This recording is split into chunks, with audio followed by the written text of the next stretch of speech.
I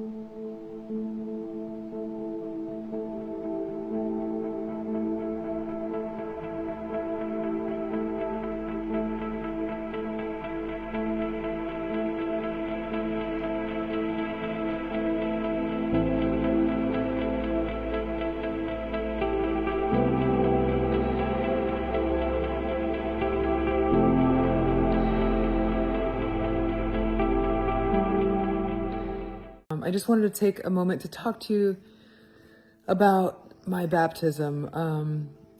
I really haven't talked about it or posted anything since I posted the baptism video, and it's pretty much because I've been like kind of taking my time processing the experience and some of the response and feedback that I've gotten, and just putting my thoughts together before I actually like share them with you guys. And I don't plan on really talking too much about this in the future. I know that a lot of people want me to share my testimony, and I'm definitely not going to do that today. But I do plan on doing that, maybe like in a podcast interview or some kind of format where I can just give you 100% of me. And right now I'm like hanging out with a crazy squirrel and another cat and my toddler's upstairs. So I've been talking to like my friend Allie Beth Stuckey, who I really love her podcast, and so I think I might end up doing like an interview about my testimony there. But for now, I just want to talk about the actual baptism, because there was like a lot of questions and some feedback that I do want to talk about. But after this, I probably, you probably really won't hear me talking too much about this stuff. And it's not for any other reason that I just like don't really feel equipped to be the poster child for, Christianity. I think that I'm still learning, and as I do, I will become more equipped. But for the time being, I feel like I've never really been that, and I don't plan on doing that. So if you started following me because you think this will become like some kind of Christian meme page, it's not gonna happen. But anyways, I want to talk about like the response that I got to the video that I posted about my baptism.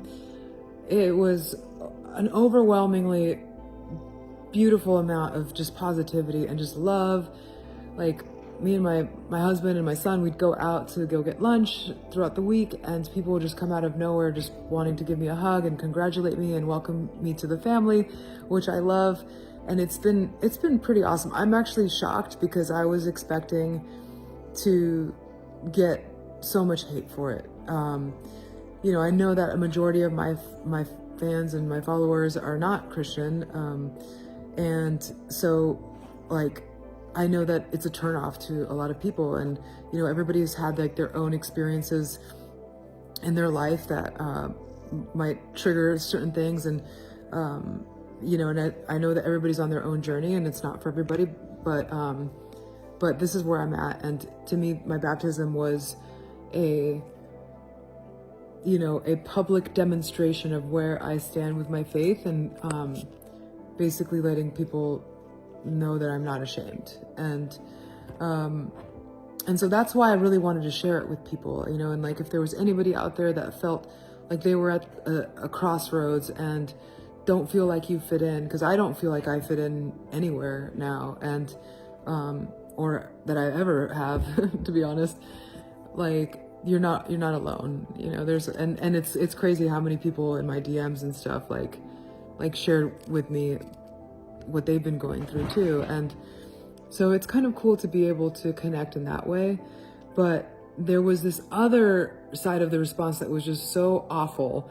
And, it wasn't my atheist friends. You would think that all the hate would be coming from people who are, against religion or against Christianity and stuff. And, we got like the typical, like dumb, mean, like emoji comments, but like, it was really the Christians who were the worst. And it was just really like sad to see like this critical display of judgment, from Christians. And I don't understand what would inspire that aside from like something that's more egoic, because that isn't Christ-like, you know, to judge people or judge people's journey. It's like, you would think that most Christians would be like happy for you when you, you know, come to this point in your life, especially when you get baptized. Like, baptism is so beautiful, and it's such a big landmark in time. For me, at least, it was one of the most important days of my life. So it's like strange that these handful of like negative, critical Christians would like come at me in such a public way as well. I think one of the biggest, or one of the comments that I would see like repeatedly would be like people saying that I was faking it and that this is just a PR stunt to get like clicks and follows, and I don't, or views, which I think is so weird because I mean, my Instagram is not monetized, so I don't get paid for how many views I get. And like I mentioned before, a majority of my followers are probably more turned off by my decision than actually like rooting for me. I mean, I know there's a big amount that is, but like it was a big decision to like come out and share that with the world. And like I said, I was expecting, you know, a lot of negativity coming from my existing fans and followers and friends. And although I got a little bit, it was not anything compared to the criticisms that I got from Christians. There was like a lot of criticisms, weirdly enough, about like the way that I dress and the way that I look, or the way that my friends looked in the video.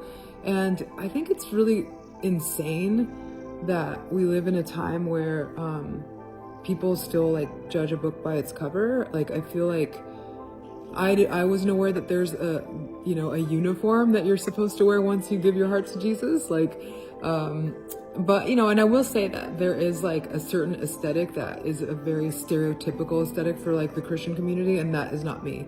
Like, I don't dress like that. But at the same time, I just feel like I would never judge you for how you look, so why would you judge me? Like, what part of this is considered demonic? Or is it just because you have a perceived notion of like, if people wear black clothes, or if they style their hair a certain way, or if they have tattoos? It's like, that to me is like the silliest thing you could say. So for all of you out there that are telling me that like I'm not a real Christian unless I delete everything I've ever posted, or you know, I gotta stop listening to The Cure or whatever, I think that you may have gotten it a little wrong.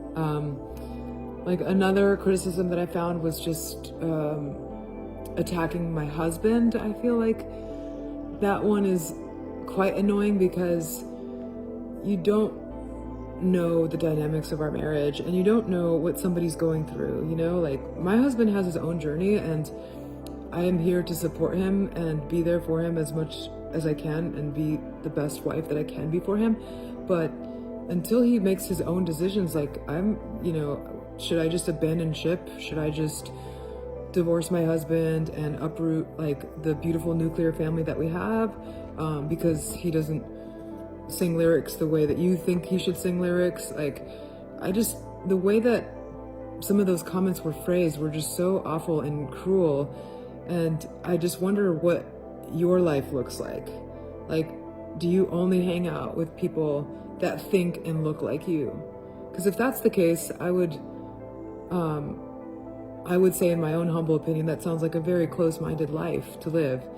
And hopefully that's not the case for you, you know? I have so many friends that believe in so many different things that, you know, that I don't believe in. You know, I have friends that don't align with my political views or my spiritual views or even my parenting views. Like, that does not mean that I just cut them off or I don't talk to them. I just think that's such a weird thing to say or do. There was some people that were criticizing the actual baptism, like, because Pastor Brian, he didn't dunk me all the way to where my hands weren't underwater. And I feel like when you start getting into that realm where you're like pinpointing all of these details that really at the end of the day do not matter, you know, I didn't get baptized to be saved. I was already saved. And I didn't get baptized, you know, to make it about me. It was never about me. And I think that these people that come at me with these like negative, critical comments, I just hope that you're able to maybe take some time and reflect on how you're viewing the world and how you're possibly pushing people away. And I think like, the last thing I will say about all of it is that I love you no matter what, you know, even if you don't like what you're saying or you don't like the things I'm saying, and or we don't agree on certain things, like I still love you. And I might not be down with some, you know, the way you do life, but that's no reason to hate or criticize. And I guess that's really kind of what I wanted to cover. I do want to say, like, give a huge shout out to my actual church. I go to a really small church here in my town, Vive, Indiana, and it's called Switzerland Baptist Church, and we have a very small congregation of, like, you know, some days it's 12 people, some days it's 25 people, and I don't go to a mega church, and, you know, I'm not dissing any mega churches, but that's just not my vibe. I don't really care about like smoke and mirrors or how big your band is. Like, you know, like our little choir, like we sing from the heart. We might not be the best, but we sing from the heart. And I think that that's like what worship is and what it should be. So I just love that my little humble church was so warm and welcoming to all my friends who flew out, and have embraced me and my family so deeply that, like, I've never really felt this feeling of family. And I think that, you know, I'm just so grateful that I'm here, and that I'm able to share this with my new church family. And I hope that those of you out there that are looking for your tribe, you know, you just got to keep looking. And I can be here for you one-on-one, obviously. Like, I don't plan on doing, you know, a lot of videos about this kind of stuff, but I'm here for you. And I think that's it. I just want to say thank you, and I love you all so much.